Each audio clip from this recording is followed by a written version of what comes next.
주님을 사랑함으로 예배에 참석하신 여러분들을 환영하고 또 오늘도 하나님의 은혜가 충만할 줄로 확신합니다. 지난주 우리는 행복은 소유가 아니라 관계에 있다 이렇게 말씀을 드렸어요. 관계, 이웃과의 관계를 잘해야 되겠죠. 그리고 행복은 하나님과 화평, 다른 사람과 화평할 때 행복이 있다 말씀을 드렸습니다. 그리고 행복을 빼앗아가는 죄의 속임수에 넘어가지 않을 때 행복이 있다. 죄가 우리 안에 잉태하지 못하도록 거부해라. 이런 말씀을 증거했습니다. 그렇게 사셨죠? 그렇게 사시고 계신 거죠? 예. 오늘은 행복을 계획하라 이런 주제로 말씀을 나누도록 하겠습니다. 마태복음 5장은 산상수훈으로서 이제 산에서 예수님이 제자들을 앉혀놓고 말씀을 증거한 말입니다. 이 산상수훈은 행복의 대헌장이라고도 합니다. 산상수훈에는 꼭 말씀을 하시고 난 다음 복이 있나니 복이 있나니 복이 있나니 복에 대해서 말씀을 하셨습니다. 이 복은 헬라어로 마카리오스라는 단어인데 복된, 축복된, 행운의 이런 뜻인데 그 맨 마지막의 뜻이 행복한 이런 뜻이 있어요. 행복한. 그러니까 이제 예수님이 제자들에게 너희들이 행복했으면 좋겠다. 그럼 부모가 자녀들에게 너 행복했으면 좋겠다. 그리고 목회자가 성도들이 행복했으면 좋겠다. 그런 마음이 있습니다. 예수님이 산상수훈을 통해서 제자들에게 그리고 그 이후의 모든 하나님의 사람들이 행복한 사람들이 되기를 원하셨기 때문에 이런 말씀을 전해주신 것입니다. 그렇다면 예수님이 산상수훈을 통해 말씀하신 행복한 사람은 누구일까요? 그 첫째가 심령이 가난한 자는 행복한 사람이다라고 말합니다. 오늘 본문의 5장 3절을 다 함께 읽겠습니다. 시작. 심령이 가난한 자는 복이 있나니 천국이 그들의 것이며. 그렇습니다. 심령이 가난한 자는 누구입니까? 내가 가진 소유를 의지하는 사람이 아니라 하나님을 전적으로 의지하고 살아가는 사람이 행복한 사람입니다. 소유에 많고 적음에 상관없이 매 순간 무슨 일이 있을 때마다 하나님을 전폭적으로 바라보고 의지하는 사람 말입니다. 행복은 나의 소유에 있는 것이 아니라 모든 것을 공급하신 하나님을 믿는 믿음에서 나오기 때문입니다. 하나님이 지으신 모든 만물 속에 하나님의 은혜가 있는 것이기 때문입니다. 하나님을 의지하지 않는 사람은 불행할 수밖에 없겠지요. 삶의 모든 것이 전적으로 나에게 달려있다고 생각하니까 얼마나 힘들고 어려운 인생을 살겠습니까? 그리고 매일 무겁고 매일 힘이 들고 매일 눌려있고 불안하기 때문에 행복하지 않을 것입니다. 행복한 사람은 전적으로 하나님 바라보고 하나님 의지하는 사람입니다. 둘째는 행복한 사람은 애통하는 자가 행복한 사람입니다. 마태복음 5장 4절에 애통하는 자는 복이 있나니 그들이 뭘 얻을 것이요? 위로를 얻을 것이요. 죄에 싹신 죄악을 바라보고 죽음을 바라보고 애통하고 아파하는 사람, 눈물을 흘리는 사람이 애통하는 사람입니다. 이처럼 우리 주변에는 죽음을 기꺼이 받아들이지 못하는 사람들이 많습니다. 하지만 예수님은 애통하는 자가 복이 있다고 말씀하시면서 죽음에 직면하는 사람이 행복하다고 말씀하십니다. 행복한 사람 누구입니까? 자기 죽음을 기꺼이 직면할 줄 아는 사람입니다.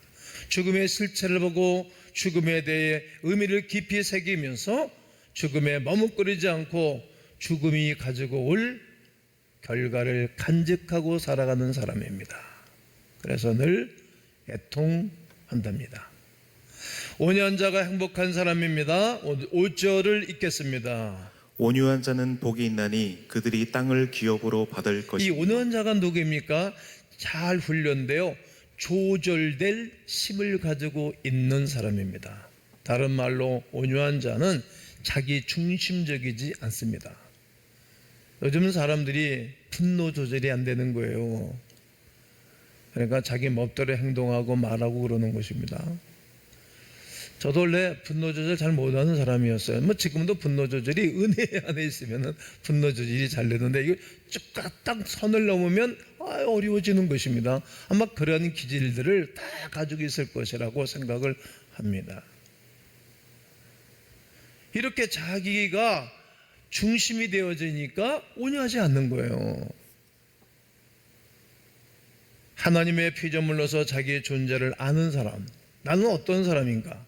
모세는 지면에서 가장 온유한 자라고 성경은 말합니다. 민수기 12장 3절과 4절을 읽겠습니다. 시작. 이 사람 모세는 온유함이 지면의 모든 사람보다 더하더라. 여호와께서 갑자기 모세와 아론과 미리암에게 이르시되 너희 세 사람은 회막에서 나아오라 하시니 그 세 사람이 나아가매. 그렇습니다. 모세는 온유함이 지면의 그 어떤 사람들보다도 온유하고 특이하고 특출난 사람이라고 말합니다. 모세 한 사람이 잘 길들여지니까 하나님이 주신 미션을 잘 감당하니까 어느 날 갑자기, 오늘 본문이 그러잖아요.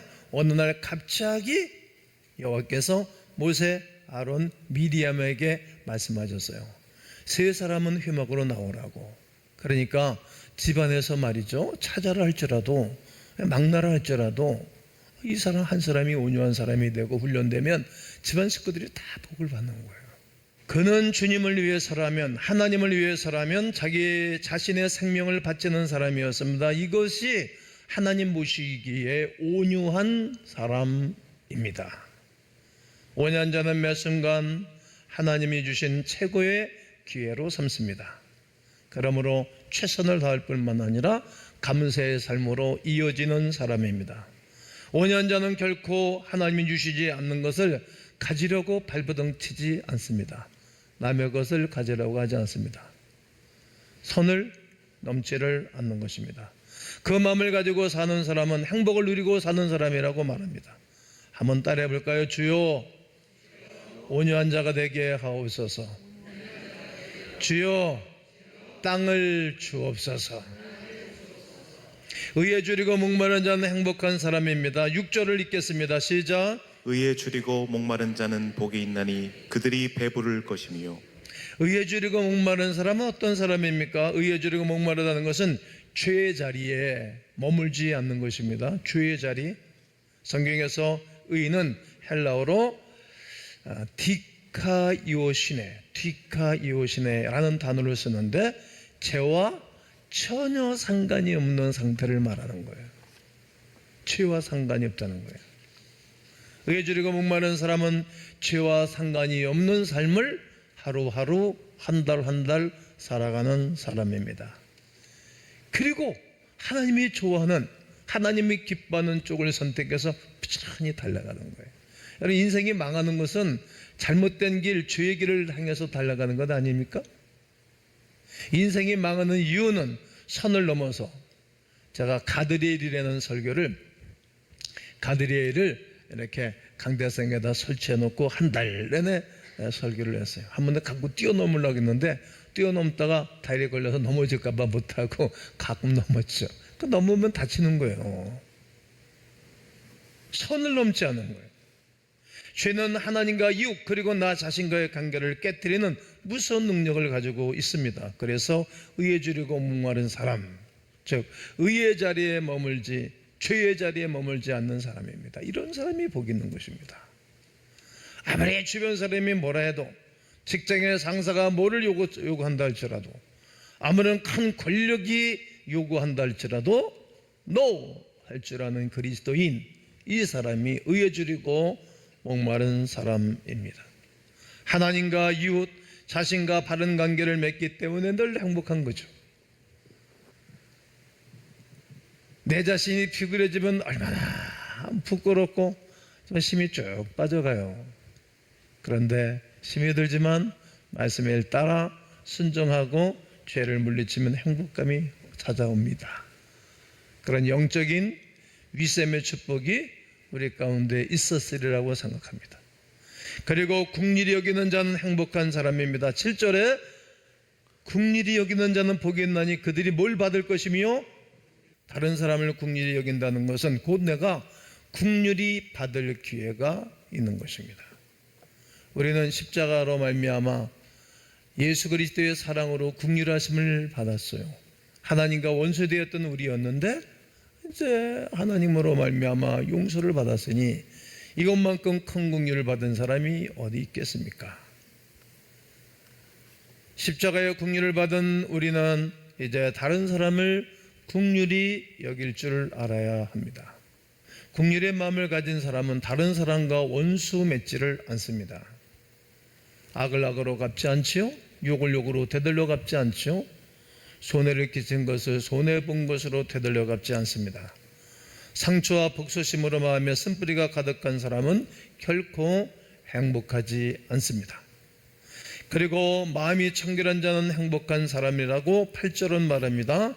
마음이 청결한 자는 복이 있나니 그들은 하나님을 볼 것이며 마음이 청결한 사람은 하나님만 바라보고 하나님과의 하나됨을 가진 사람은 큰 축복으로 여기는 사람입니다. 하나님과 하나 되는 것은 다른 방법이 없습니다. 죄의 문제를 해결해야 됩니다. 죄를 그대로 가지고 있는 사람은 하나님과 하나 될 수가 없기 때문에 행복하지가 않습니다. 어제 성령 수양의 41기를 인도했습니다. 100% 은혜를 받았습니다. 늘 제가 하는 얘기지만 뭐 낙태한 얘기도 그날 처음 하는 거예요. 살인 죄진 얘기도 하고 결혼하기 전에 다른 사람 뭐 결혼하자 그러고 찻발인 거 그럼 회개해야지. 그 사람이 적으로 원수로 되는 거 이러면 왜 모릅니까? 내가 행복하려면 내 주변에 원수가 없어야 돼. 적이 없어야 되잖아요. 그런 거 다 나만이 아니라 우리 아버지 어머니가 우리 할머니 할아버지가 우리 증조부가 우리 고조부가 그 위에 때 분들이 다른 사람에게서 토색한 것이 있다든지 다른 사람에게 해를 끼친 것이 이런 죄를 먹는 거거든요. 대를 물려가면서 그거를 정리하는 거예요. 거기다가 눈물 범벅이 되죠. 그러니까 죄가 다 사라지니까 그냥 뭐 그렇게 목사가 수고하고 고생 안 해도 그냥 손만 얹으면 다 성령세를 받는 거예요. 하나님의 성부, 성자, 성령 대신 삼위 되시는 성령이 그냥 마음에 밭에 임하는 거예요. 영혼에 다 얼굴이 펴지고 행복해하고. 여러분, 마음이 청결한 자, 죄가 사라진 자, 죄하고 상관이 없는 자가 복이 있어요. 그런 사람에게 하나님이 하늘의 복과 땅의 복, 위셈의 축복과 아래셈의 축복을 주실 줄로 믿습니다. 마음이 청결한 사람은 분주하고 복잡한 현실 가운데서도 늘 하나님을 바라보고 행복해하는 것입니다. 그리고 화평케 하는 자는 행복한 사람입니다. 9절에 화평하게 하는 자는 복이 있나니 그들이 하나님의 아들이라 일컬음을 받을 것이며, 화평하게 하는 사람은 깨어진 관계를 치유하고 회복하는 사람입니다. 다른 사람과 불편하면서 어째 행복을 누릴 수 있겠습니까? 그래서 화평케 하는 자가 행복한 사람이라고 말하는 것입니다. 우리 관계 속에서 얽히고 섞인 일들이 많이 있지요. 그 문제를 어떻게 하면 풀까 이렇게 고민하고 기도하는 사람들, 이런 사람들이 행복한 사람입니다. 목사는 가끔 성도가 돼보는 게 좋아요. 성도들은 나의 오늘 이 설교를 듣고 행복해 할까? 정말 은혜를 받을까? 그러니까 설교를 조심스럽게 최선을 다해서 준비해야 되겠죠. 또 우리 목사는 왜 저럴까? 그런 생각하기 이전에 내가 목사가 한번 돼보면 좋겠죠. 그러면 화평할 수 있는 길이 생길 것이라고 생각합니다. 우리에게는 골치 아픈 일들이 많이 있습니다. 그런데 화평하게 하는 자는 그 어려움 가운데서도 깨어진 관계를 치유하고 회복하기 위하여 노력하는 사람들입니다.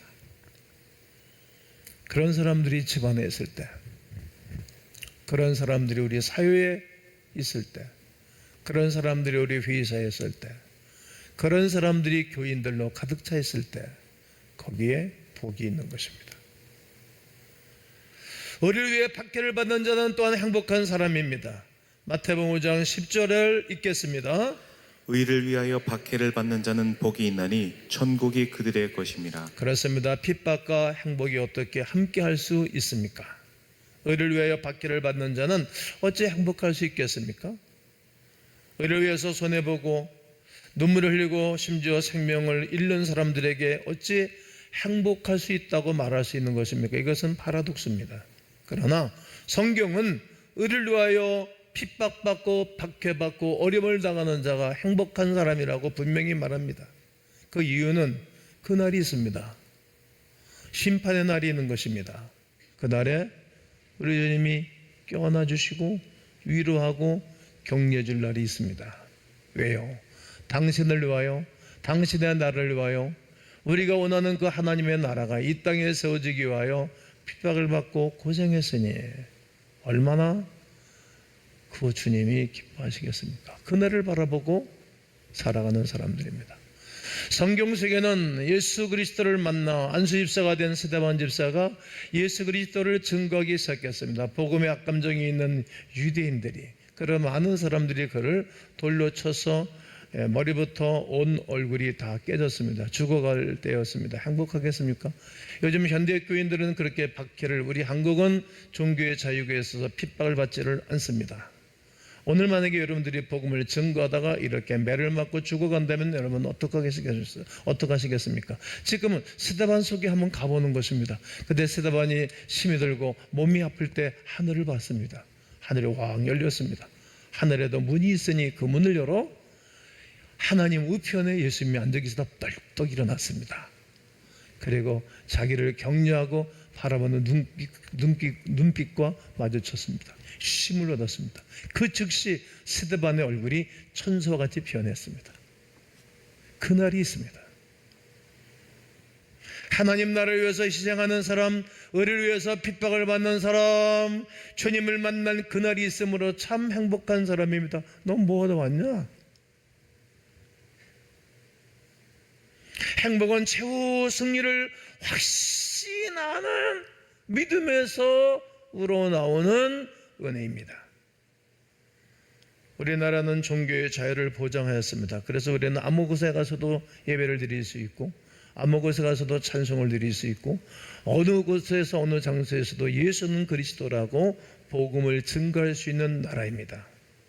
하지만 지금 이 순간 어떤 사람들은 복음을 전한다는 이유로 시험을 당하고 옥에 갇히기도 하고 죽임을 당하는 사람들이 지구촌 곳곳에 있습니다. 가끔 이런 영상을 보여드리고 싶지만 예수 믿는 이유 때문에 참수를 당하고 고통당하는 영상들을 볼 때마다 마음이 에어집니다. 핍박을 무릅쓰고 어떤 대가를 지불하면서 하나님 나라를 희생하는 사람, 의를 위해 핍박을 받고 박해를 받는 사람은 참 행복을 소유한 사람입니다. 이유는 주님 만날 그날이 있기 때문입니다. 반드시 있는 것입니다. 행복은 최후 승리를 확신하는 믿음에서 비롯되는 것이기 때문입니다. 오늘 마태복음 7장 24절과 26절을 보면 그러므로 누구든지 나의 이 말을 듣고 행하는 자는 그 집을 반석 위에 지은 지혜로운 사람 같으리니 나의 이 말을 듣고 행하지 아니하는 자는 그 집을 모래 위에 지은 어리석은 사람 같으리니 예수님은 산상순을 통하여서 반석 위에 세운 집과 모래 위에 지은 집을 비유로 말했습니다. 반석 위에 지은 집을 짓고 사는 사람은 지혜로운 사람이고 모래 위에 집을 지은 사람은 미련한 사람이라고 말씀하셨습니다. 산상순을 통해 8가지 행복에 대해서 말씀하셨는데 이 말씀을 듣기만 하는 사람은 집을 모래 위에 짓는 사람과 같다. 반면에 이 말씀을 듣고 반석 위에 하나님의 말씀과 그 예수 그리스도 위에 세운 사람은 복 있는 사람, 지혜로운 사람이라는 말이죠. 우리는 반석 위에 집을 세우기 위해서는 주님이 주신 8가지 행복의 말씀을 듣기만 하는 것이 아니라 아멘 해보세요. 행하고 실천하셔야 합니다. 양손 들고 해보실까요? 행하고 실천하셔야 합니다. 행하고 실천하는 거예요. 이게 말씀을 받고 난 다음에 행하는가 행하지 않는가, 그리고 무릎 꿇어 이 사명을 위해서 살아가고 있는가, 살아가지 않는가. 내 심사가 틀리면 내 핑계수가 다 간두는 것입니까? 그건 모래 위에 지은 집을 짓는 사람과 같겠죠. 그래서 행복을 계획하고 설계하고 그리고 실천하는 것입니다. 결코 즉각적인 행복의 결과나 열매를 맺을 수는 없기 때문입니다. 꾸준한 믿음의 행함과 실천을 통해서 행복의 기초를 쌓는 것입니다. 하루 이틀에 되어지지 않습니다. 아브라함이 25년 동안 기초를 쌓은 것 아니겠습니까? 그 위에다가 하나님의 은혜를 베풀어 주시는 것입니다. 매일매일 주님이 주신 말씀을 믿음으로 실천하고 살아가야 합니다. 오랜 시간 후에 반석 위에 세운 집이 될 것입니다. 모든 것이 궁극적으로 바뀔 것입니다. 완전히 바뀌는 것입니다. 집안의 분위기도 하루 이틀에 안 바뀝니다, 여러분. 그 일대에 바뀌지 않습니다. 3대, 4대 믿음의 개성을 딱 해주면 3세대 지나가면 좋은 가문 됩니다. 그거를 바라봐야 됩니다. 롱런해야 됩니다. 그러므로 오늘 나는 어떤 씨를 뿌리고 있는지 생각해 봐야 됩니다. 아주 중요합니다. 비록 불행 속에 있을지라도 지금 나는 행복의 씨앗을 뿌리면 행복해지는 것입니다. 성도 여러분, 행복을 계획하고 설계하는 것입니다. 누가? 내가 하는 것입니다. 오늘부터 온유의 씨를 뿌리십시오. 화평의 씨를 뿌리는 것입니다. 의에 주리고 목마른 씨앗을 뿌리는 것입니다. 의를 위해서 받기를 받는 씨를 뿌리는 것입니다. 마음이 청결한 자의 씨앗을 뿌리는 것 아니겠습니까? 선교의 씨를 뿌리는 것입니다. 믿음의 씨를 뿌리는 것입니다. 그리하면 영원한 행복의 열매를 맺게 될 것입니다. 내 삶 가운데 구체적인 행함이 없다면, 내 삶 가운데 구체적인 하나하나의 순정함이 없다면, 씨를 뿌리는 수고와 땀이 없다면, 비가 오고 창수가 나고 홍수가 폭풍이 올 때 모래 위에 지은 집은 모든 것이 다 묻어져 나가는 거예요. 싹 쓸려 나가는 것입니다. 그때 땅을 치고 후회할 날이 있습니다. 우리는 땅을 치고 후회할 일을 해서는 아니 됩니다. 또 목사는 교인들이 땅을 치고 후회할 일들을 하도록 버려둘 수 없습니다. 즉각적인 행복의 결과나 행복의 열매를 얻으려고 할 수는 없습니다. 어느 순간이 되는 게 아닙니다. 로또 마트 영적인 세계는 한 번에 이루어지지 않기 때문입니다. 영적인 지성소를 들어가는 것도 여러분 얼마나 많은 회개와 얼마나 많은 기도와 얼마나 많은 헌신 속에 이루어지는지 모릅니다. 모세는 40년 걸렸다는 사실을 꼭 기억해야 되고, 아브라함은 25년을 걸렸고, 이삭도 야곱도 20년을 걸렸기 때문입니다. 꾸준한 믿음의 행함의 실천과 말씀의 순종을 통해서만 행복의 기초를 쌓을 수 있습니다. 성도 여러분, 저는 오늘 설교를 다했습니다. 저는 여러분이 행복한 하나님의 사람들이 되기를 축복합니다. 행복을 설계해 보시죠. 8가지 말씀을 붙잡고, 그리고 그 터 위에 하나하나 탑을 한번 쌓아 보시죠. 믿음의 길을 한번 걸어가 보시죠. 그렇게 뒤로 물러가 시민에 빠진 자가 아니고 앞으로 나아가 영혼을 구원한 하나님의 큰 은혜가 여러분 가운데 있게 되시기를 주님의 이름으로 축원합니다.